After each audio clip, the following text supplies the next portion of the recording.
President Oxnam, members of the faculty and members of the student body of this great institution of learning, ladies and gentlemen. I need not pause to say how very delighted and honored I am to be with you tonight and to be a part of your lecture series. It is always a very rich and rewarding experience when I can take a brief break from the day-to-day demands of our struggle in the South and discuss the issues involved in that struggle with college and university students. And so I can assure you that it is an honor and a privilege to be here. And I want to thank you for extending the invitation. It's good to renew old friendships. I'm very happy to be here with my teacher, Dr. George Kelsey, and his lovely wife, and other friends that I have in this area of New Jersey and in this area of our country. I would like to use as a subject from which to speak tonight the American dream. And I use this subject because America is essentially a dream yet unfulfilled. The substance of the dream is expressed in some very familiar words found in the Declaration of Independence. We hold these truths to be self-evident, that all men are created equal, that they are endowed by their Creator with certain inalienable rights, that among these are life, liberty, and the pursuit of happiness. This is a dream. Now, one of the first things we notice about this dream is an amazing universalism.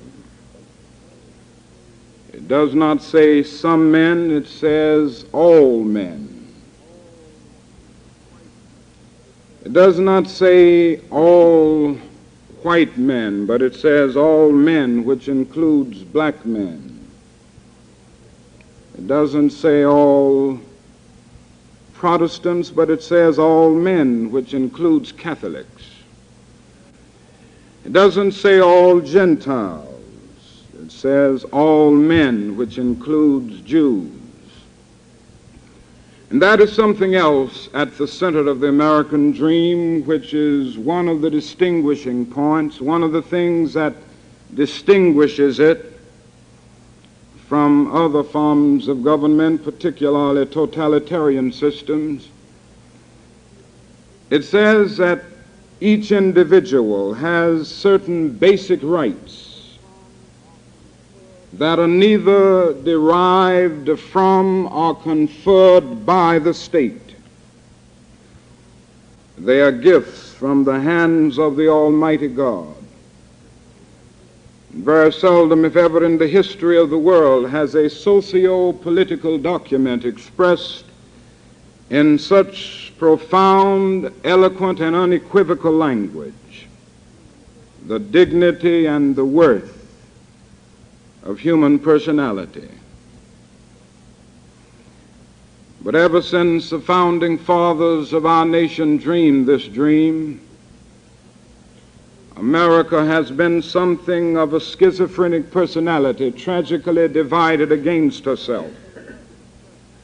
On the one hand, we have proudly professed the great principles of democracy, On the other hand, we have sadly practiced the very antithesis of those principles. Indeed, slavery and racial segregation are strange paradoxes in the nation founded on the principle that all men are created equal. But now more than ever before, our nation is challenged to realize this dream. For the shape of the world today does not afford us the luxury of an anemic democracy, and the price that America must pay for the continued oppression of the Negro and other minority groups is the price of its own destruction. The hour is late, and the clock of destiny is ticking out. And we must act now before it is too late. Now I must hasten to say that we must not seek to solve this problem in America merely to meet the communist challenge. We must not seek to solve this problem in America merely to appeal to Asian and African peoples. In the final analysis, racial discrimination must be uprooted from American society because it is morally wrong. In the final analysis, we must get rid of segregation because it is sinful. In a real sense, it is a new form of slavery covered up with certain niceties of complexity.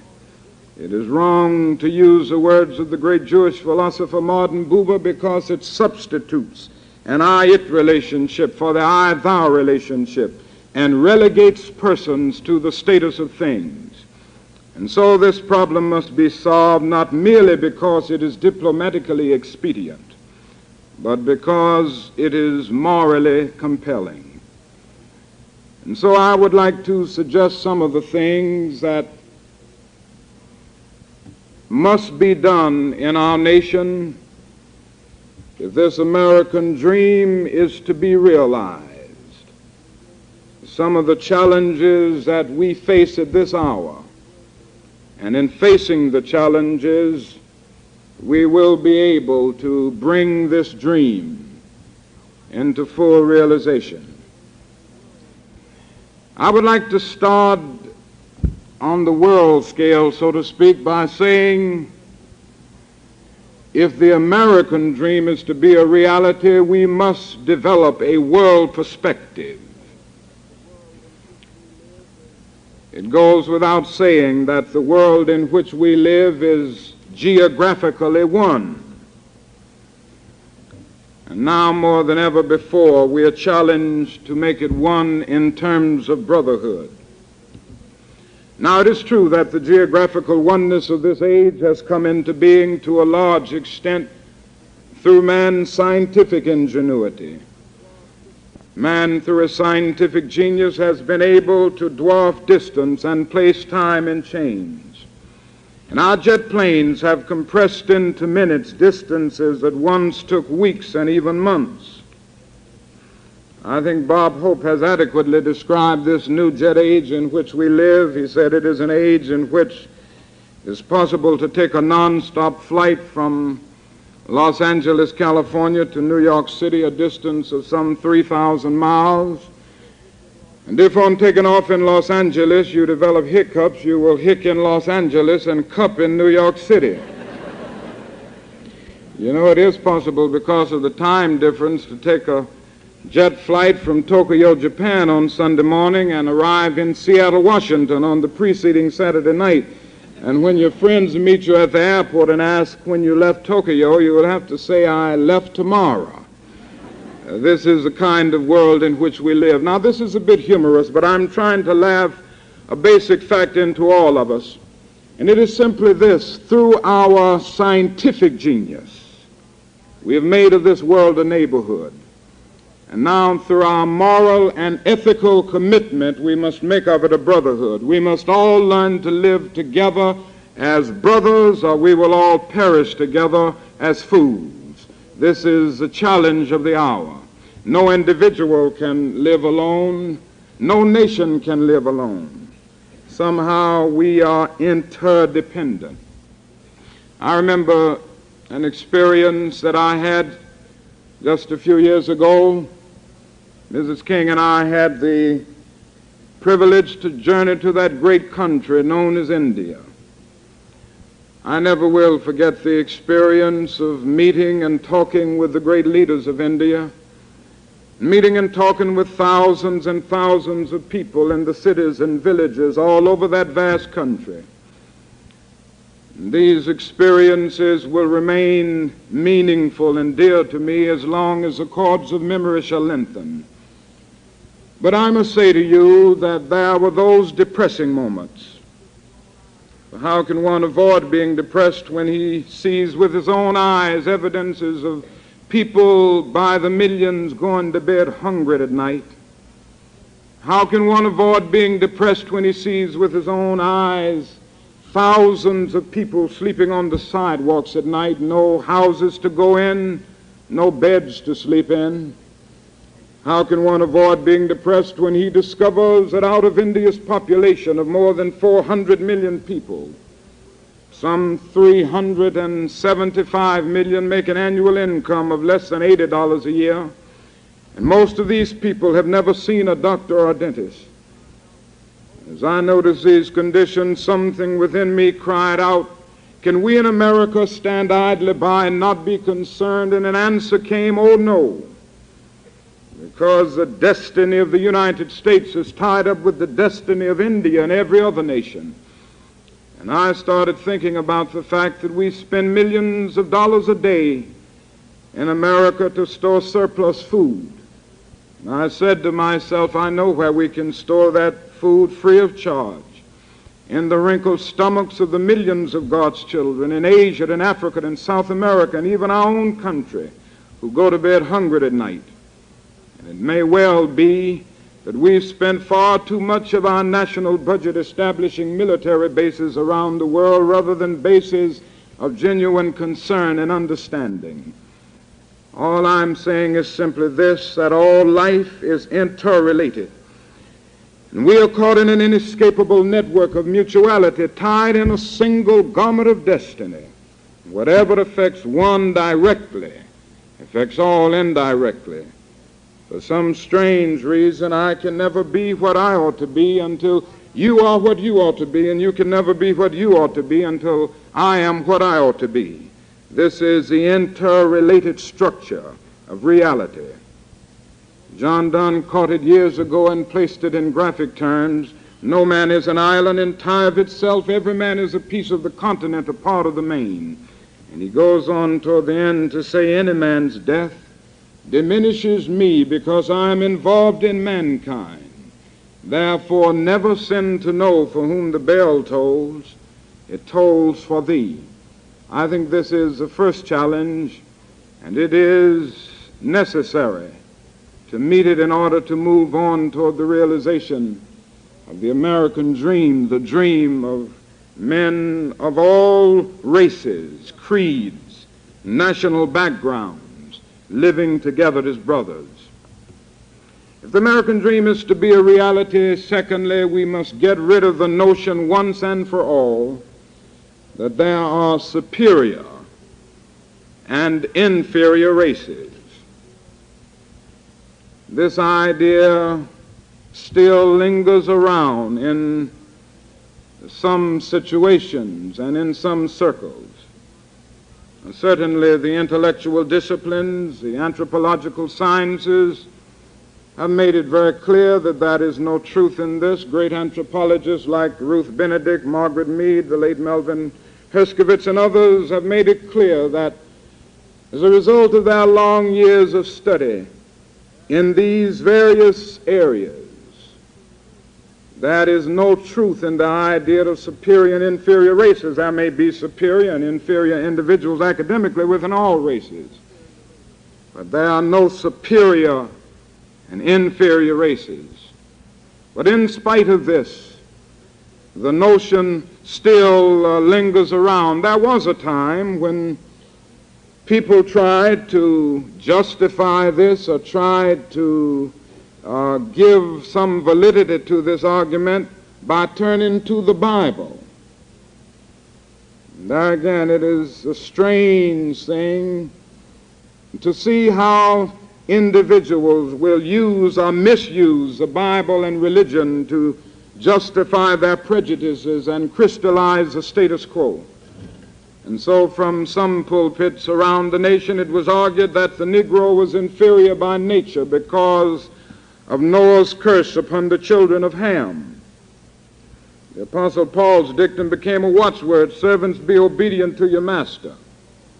Then one other brother had probably read the logic of the great philosopher Aristotle, and you know Aristotle did a great deal to bring into being what we now know in philosophy as formal logic. And in formal logic you have the syllogism with its major premise and minor premise and conclusion.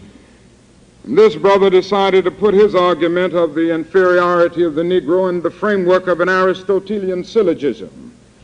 He could say as his major premise, all men are made in the image of God. Then came the minor premise, God, as everybody knows, is not a Negro, therefore the Negro is not a man. This was the type of reasoning that prevailed. Now, on the whole, I think people have gotten away from that, not altogether though, because I heard the other day where someone in Mississippi said that God was a charter member of the White Citizens Council. But on the whole, we've moved away from these arguments. Now it's done on subtle sociological grounds. The Negro is not culturally ready for integration. And if you integrate the schools and public facilities, you will pull the white race back a generation. And then other arguments come out. You see, the Negro is a criminal. And these arguments go on ad infinitum. The individuals who come forth with these arguments never go on to say that if there are lagging standards in the Negro community, they lag because of segregation and discrimination. And criminal responses are not racial, they are environmental. Poverty, ignorance, social isolation, economic deprivation breed crime, whatever the racial group may be. And it is a tortuous logic to use the tragic results of segregation as an argument for the continuation of it. It is necessary to get to the causal bases. And I think that we have enough evidence in practical experiences and practical accomplishments of individuals in the Negro community and individuals in other minority groups to demonstrate that that is no truth in the idea of the inferiority of the Negro race, of the superiority of any other race. From an old slave cabin in Virginia's hills, Booker T. Washington rose to the position of one of America's great leaders. He lit a torch in Alabama and darkness fled from the red hills of Gordon County, Georgia. In the arms of a mother who could neither read nor write, Roland Hayes rose to the point of being one of the world's great singers and carried his melodious voice into the palaces and mansions of kings and queens. From crippling, poverty-stricken circumstances in Philadelphia, Pennsylvania, there came a Marian Anderson to be the world's greatest contralto, so that a Toscanini had to say, a voice like this comes only once in a century. And Sibelius of Finland cried out, my roof is too low for such a voice.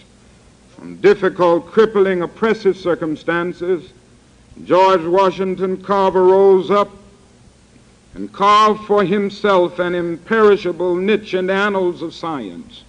There was a start in the sky of female leadership. And then came a Mary McLeod Bethune and grabbed it and allowed it to shine in her life. With all of its radiant beauty, there was a start in the diplomatic sky. And then came a Ralph Bunche, a grandson of a slave preacher, and allowed it to shine in his life. These are just few examples, inspiring examples, to refute the idea of the biological inferiority of the Negro. And they justify the conviction of the poet, fleecy locks and black complexion cannot forfeit nature's claim, Skin may differ, but affection dwells in black and white the same. Were I so tall as to reach the pole or to grasp the ocean at a span, I must be measured by my soul. The mind is the standard of the man.